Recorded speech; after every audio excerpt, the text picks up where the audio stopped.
A satellite screen in a quiet monitoring center flashes a routine position update off the coast of West Africa. According to the broadcast signal, a crude oil tanker sits peacefully at anchor near a major commercial port. But miles above the Earth, high-resolution radar imagery tells a completely different story. The sea at those coordinates is entirely empty. The real vessel is moving under cover of darkness hundreds of miles away, quietly loading millions of barrels of crude oil in restricted waters.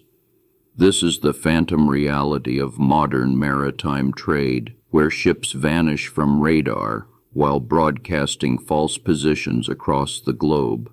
Transponders that were designed to save lives at sea are now weaponized to bypass international trade restrictions.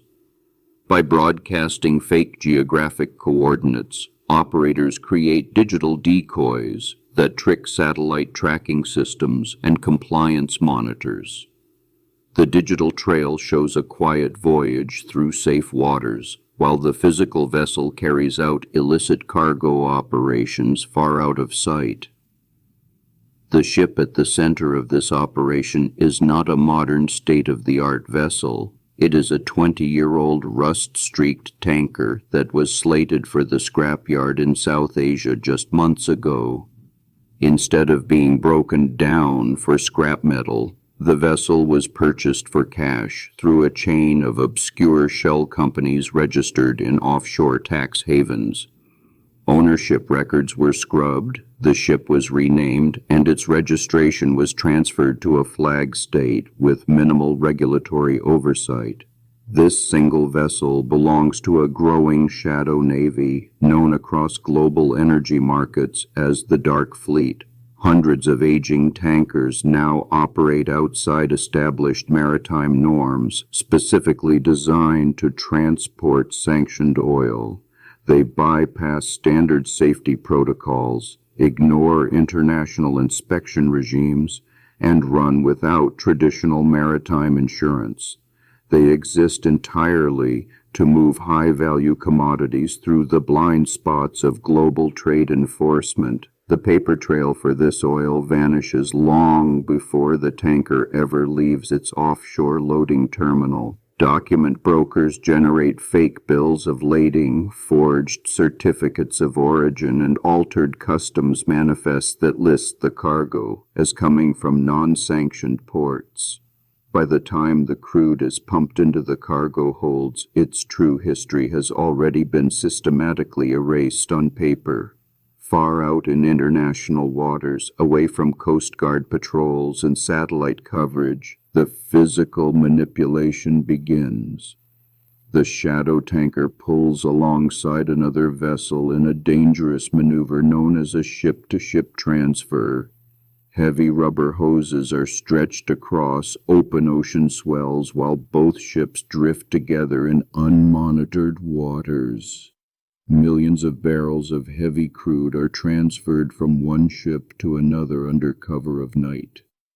During these mid-ocean transfers, both vessels frequently disable their automated identification systems or broadcast manipulated signals. To any compliance team monitoring global trade feeds, the ships appear to be miles apart or sitting motionless in distant ports.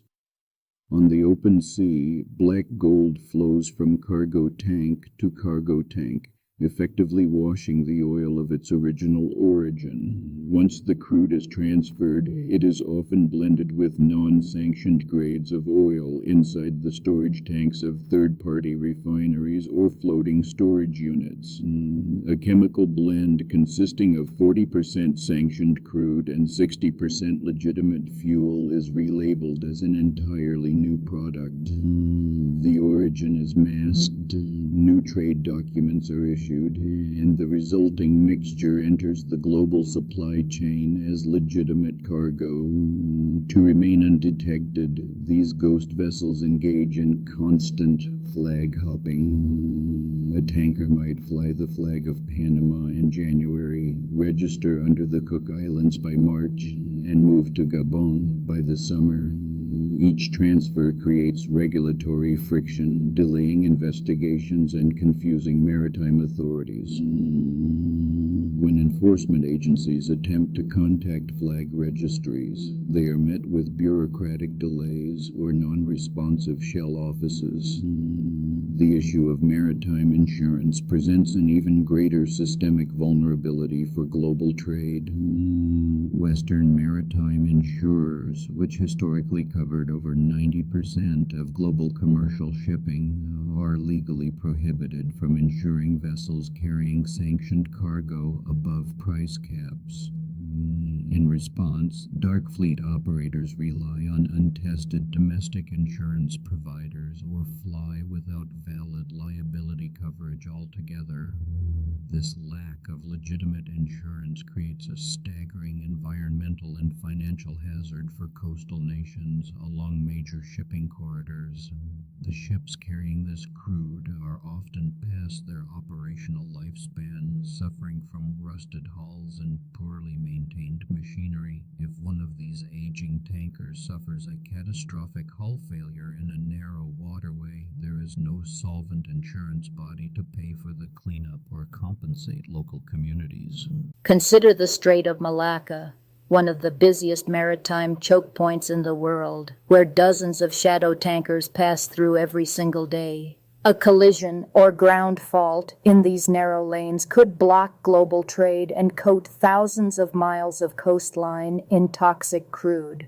Yet the financial incentives of the trade continue to outweigh the immense structural risks involved. The financial machinery driving this illicit trade operates entirely outside traditional Western banking channels. Payments for dark fleet oil are cleared using secondary currencies, regional financial networks, and complex trade credits.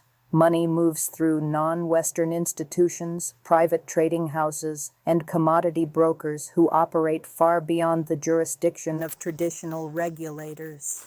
Middlemen and trading firms pocket massive commissions by facilitating these covert transactions. Sanctioned crude is purchased at heavy discounts at the point of origin and sold at near market rates to refineries in hungry energy markets. The resulting profit margins are enormous, generating billions of dollars in off-the-ledger revenue that flows back into illicit financial systems. Tracing these capital flows requires following a labyrinth of corporate filings across multiple continents. A single oil shipment might involve a shipowner in Dubai, a charterer in Hong Kong, a commodity trader in Geneva, and a bank in Singapore. Each entity performs a specific role, ensuring that no single firm holds complete operational visibility over the entire supply chain. On the surveillance front, maritime intelligence firms use advanced synthetic aperture radar and infrared satellite imagery to uncover spoofing networks. Satellite sensors can peer through thick cloud cover and night skies to detect the metal mass of a tanker where no transponder signal is being reported. By matching physical radar signatures with location data, analysts slowly reconstruct the actual paths of phantom vessels. Yet for every dark fleet ship identified and flagged by intelligence analysts, operators rapidly adapt their strategy. They introduce dynamic spoofing algorithms that mimic realistic ship movements, complete with subtle speed variations and drift patterns. They alter the visual profile of their ships by changing paint schemes, obscuring identification numbers, and altering deck configurations to confuse aerial reconnaissance. The Shadow Fleet has expanded rapidly over recent years, growing to command a substantial portion of global crude oil transport capacity. What began as a scattered collection of opportunists has transformed into an organized, parallel maritime logistics system. It possesses its own supply lines, repair yards, fueling tenders, and financial networks that run parallel to legitimate global commerce. Enforcement agencies routinely issue new sanction lists, targeting targeting specific vessels and offshore companies involved in illicit oil trading. However, the operational structure of the shadow network is built to absorb these enforcement actions. When a vessel is placed on a sanction list, it is simply renamed, transferred to a new corporate entity, and re-registered under a different flag state within a matter of days. The fundamental economic reality driving this system is the persistent global demand for low-cost energy. As long as refineries require cheap feedstock to maintain operational margins, a market will exist for discounted crude oil. The massive price differentials created by trade restrictions act as a powerful magnet, drawing capital and specialized operators into the shadow market. The human cost of this trade is often borne by the anonymous crews aboard these phantom vessels. Seafarers from developing nations are frequently recruited with promises of high wages, only to find themselves stuck on unseaworthy ships with invalid safety certificates. They navigate treacherous waters on vessels that lack basic emergency gear, facing potential abandonment in foreign ports if their ship is seized. The paper trail inevitably leads to a simple truth.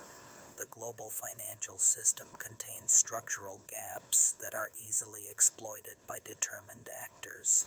Paper documentation, fragmented maritime laws, and flags of convenience were created to streamline international trade, but they now serve as the ideal armor for clandestine supply chains.